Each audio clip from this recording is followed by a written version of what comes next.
Stop sitting there rewriting an email like it's a confession to a judge. You look weak and pathetic, babysitting a blinking cursor. Deleting sentences, adding apologies, softening your tone, making yourself smaller. 45 minutes of editing, 0 minutes of action. You'll say, I don't want to bother them. It's probably obvious. I should have handled this earlier. No. You don't want a no in writing.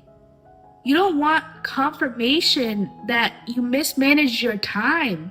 So instead of risking rejection, you guarantee silence? And silence during exam week is self-sabotage.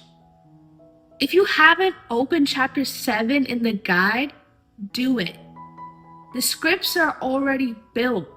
You don't need courage. You need structure. During exam week, instructors are triaging. They're not reading your emotional spiral. They're scanning for action. What happened? What you're asking? What you're going to do? That's it. If your message cannot be understood in 10 seconds, it will not be answered quickly. When you send, I'm so sorry, this week has been overwhelming, you think that sounds respectful. It sounds scattered. Long emails don't show effort. They increase cognitive load. Clarity reduces friction. Clarity gets replies. Emotions get skimmed. And that's hard to hear because it means your silence isn't kindness, it's avoidance. You don't avoid the email because you don't know what to say. You avoid it because once it's sent, you lose control. If they say no, you must adjust. If they say yes, you must follow through. Either way, you're exposed. So you wait. You scroll, you tell yourself tomorrow becomes midnight becomes panic, and panic becomes blaming the system. No, you avoided leverage. Communication is leverage. Silence is surrender, and surrender during exam week is expensive. Here's the part most students have never been taught. You don't know what you're actually asking for. Everything feels urgent. Everything feels emotional. So separate it. Fixed needs, flexible wants, safety cushion. Fixed needs are the non-negotiables, the minimum required to stabilize your situation. Flexible wants are your ideal outcomes, the version that would feel most comfortable.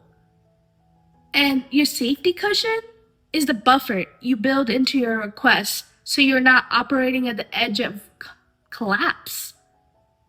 Now your message isn't desperate, it's strategic. When you communicate from fixed needs with flexible framing and a built-in cushion, you sound controlled, not chaotic. That changes how your message is received.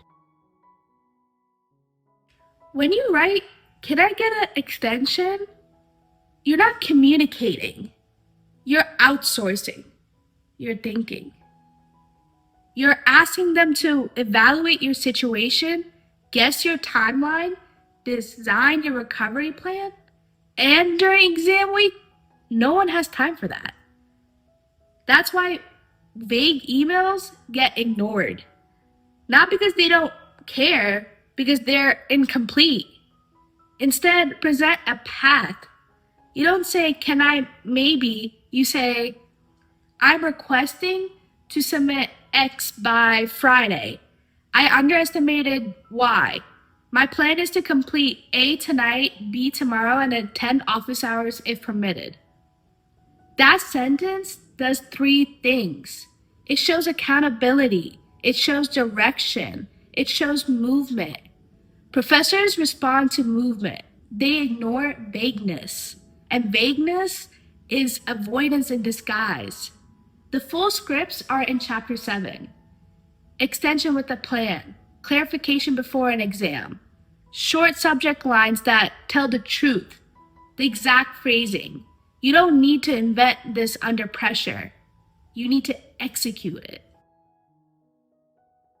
If you don't receive a reply in 48 hours, you don't spiral. You follow up. Not emotional, not passive aggressive, not desperate, clean.